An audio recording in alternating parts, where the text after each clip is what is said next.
Hi guys, welcome to another video tutorial with me, Claire's. In this video, we are doing something fun for the Easter season. I hope you guys are excited.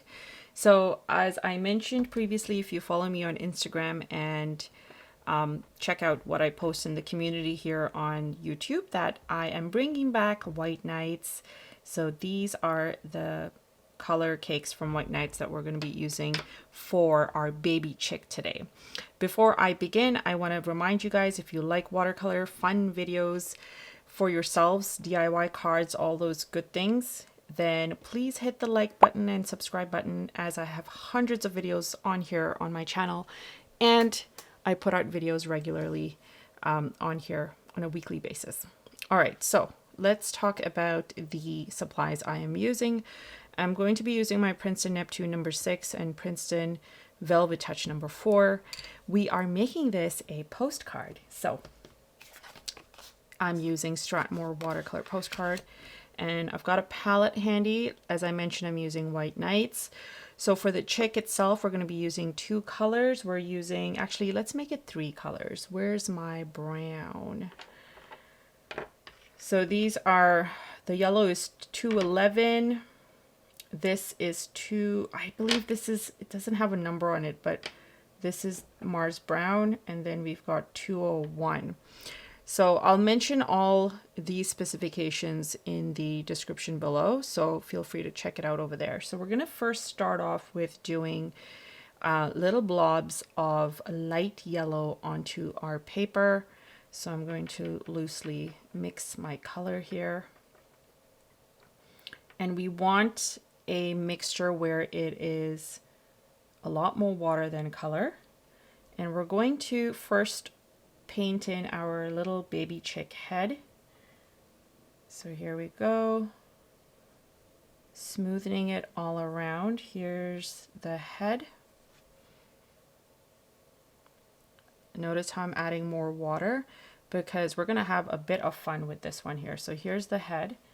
And then for the rest of the body, we're getting more water, getting some of the color.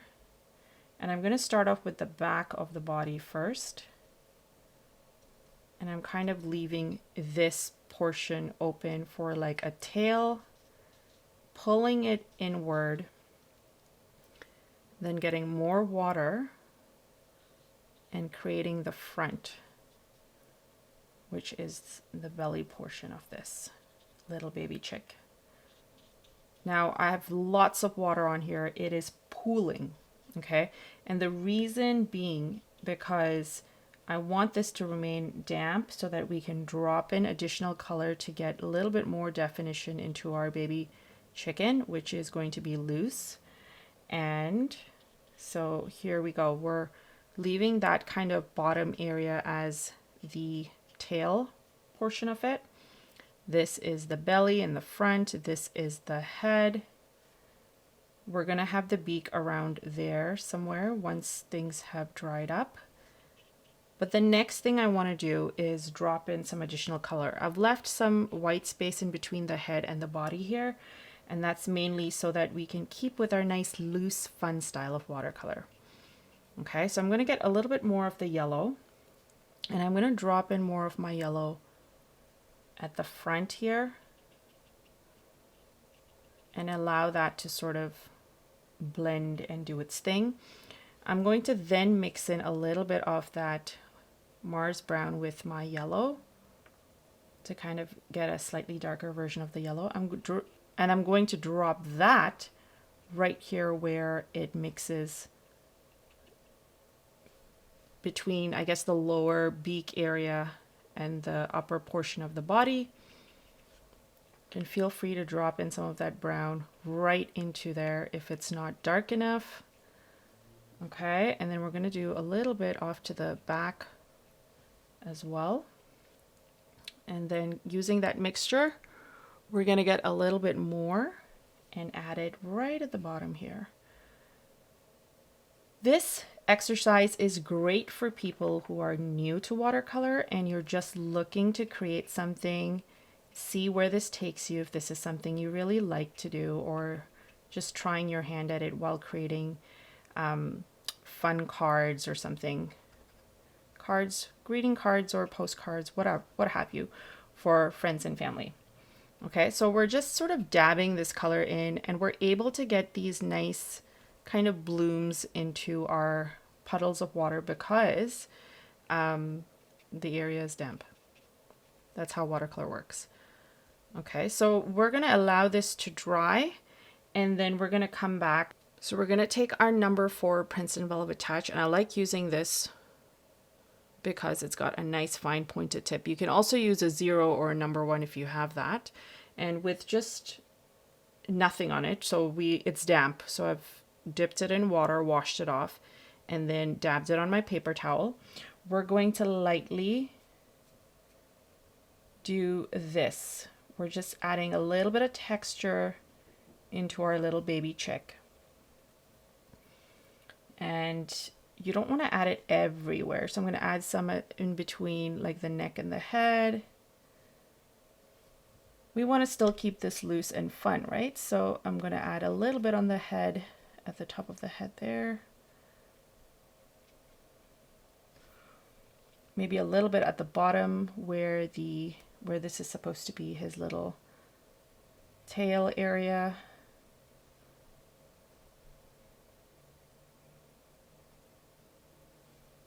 So we did the belly, we did the head. Yeah, this is good enough. I'm kind of moving some of the yellow at the top, so we've got that area for the beak and the eyes. This is one more thing that you can do in watercolor, trying to control the color just a tad bit.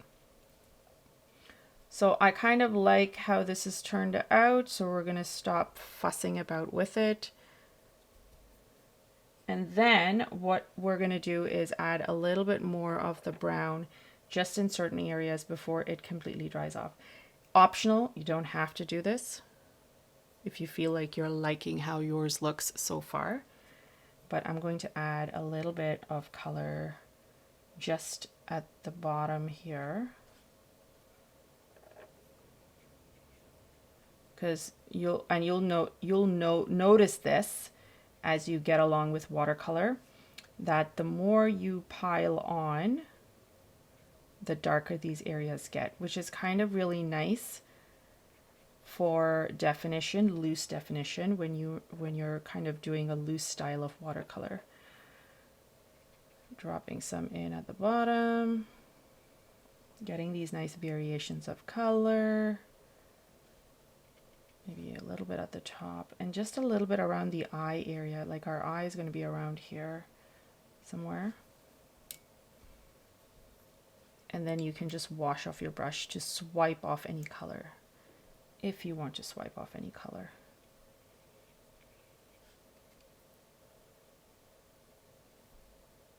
Just a little bit of hair texture happening around there. Okay, perfect.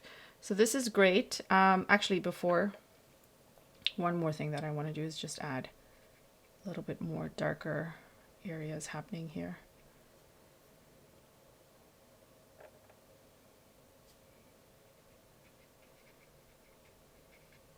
If you want to give some sort of semblance or idea of a wing, this is it. All right, so now we can wait for this to dry a bit more, or actually we don't even have to wait for it to dry more.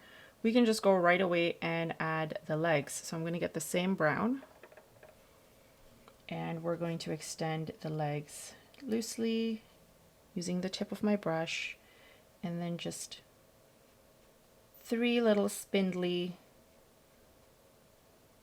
lines for the feet.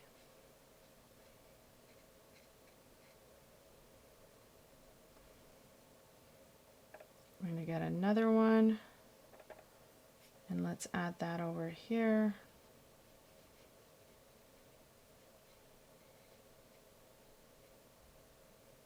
Keeping it loose and fun. Got our cute little chicken. I'm also going to swipe off a little bit of color over here just to sort of guide this along. I like how the colors look, but I'm just fussing about this. Happens a bit sometimes.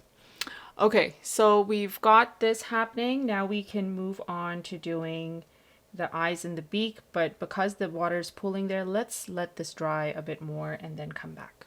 Okay, we're back. It's sort of kind of dried up, and we're going to use, we're going to use a little bit of the 201 that we have. I believe this is the burnt umber, if I'm not mistaken. Same thing that we used for the legs, the feet. And we're going to lightly draw in our beak. So it's going to be two little triangles, and it's about here. So if you have a darker brown, I don't know, like a sepia, or yeah, a sepia would be better to get really dark if you wish to get really dark. So I'm adding my first triangle here. And now notice how I've kind of like filled in most with color, most of the space. So I'm just going to wash off my brush and swipe off the color and then dab it onto my paper towel. That is like one easy way to control any kind of mess ups that you don't want to see happening.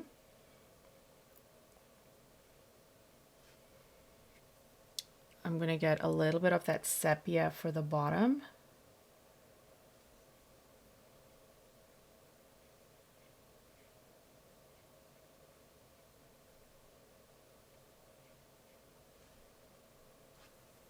Perfect. And then just swipe off some of that color too. So now we've got like that two-tone beak effect happening. And because it's still a little bit damp, you want to give a little bit of a smudge there so that it blends in with the yellow. You can. If it's too much, just leave it as is. So we've got our beak, and then we do our eye. So the eye, again, we need a dark color, so sepia works. Again, make sure the area is dry before you add your eye, because if it isn't dry, it's going to flare up, as you can see with the rest of the chicken. So just be aware. So I'm just going to take paper towel and just lightly dab in this area. I am just being extra cautious to make sure this area is not damp. And we'll place the eye right around here. Okay, so you can see my area isn't completely dried up, and so it's almost looking like the chicken is crying. So here we go. We're gonna swipe off the color to make sure it doesn't go any further.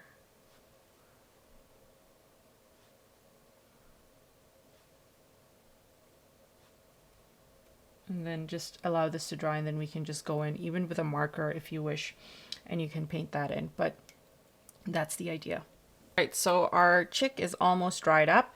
I was noticing some of the shape of the head was a little bit lopsided, so I just added a little extra touch up there and a little bit at the bottom here, because if the head's too big and the body is small, it would look off. So now we are doing our final little touch up to this, and that's going to be for the eye. And then I might even add a little bit at the legs to kind of highlight or give some shadowy effects. But here we go. I'm just going to do a little circle and leave a little bit of white space in the center. It's like a sliver of white space, really. And then because this is very, very dark, I'm going to mix it on here just to get a more muted version of this color. I don't want black legs, but I want just a little bit of like shadow happening here. And just in between the beak a bit. And that's it. We are done our little chicken. You can embellish him with some flowers or maybe some Easter eggs around if you want, or just him by himself also works.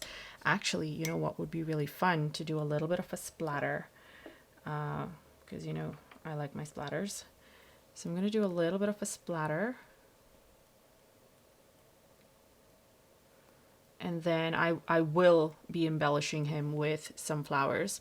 But I don't want to prolong this video, so you guys can find a video. I've actually listed some in the descriptions below where I've done loose flowers, and you can add those around your little chick to enhance him and make him more of an Easter chicken if you wish to. So hope you guys enjoyed this. Let me know in the comments what you thought. And if you are seeing this for the first time, you're new, please guys don't forget to hit the like button and subscribe button, because I do fun videos like this every week, and this is in addition to all the hundreds of videos I have here already. And if you do end up doing this, please post it on social media. I would love to see how your little guy turns out. Tag me or post it on the Facebook group that we have happening. People loved to comment and encourage, and I'm sure your painting will be encouraging to many others. Thanks guys for watching, and we'll chat soon. Bye.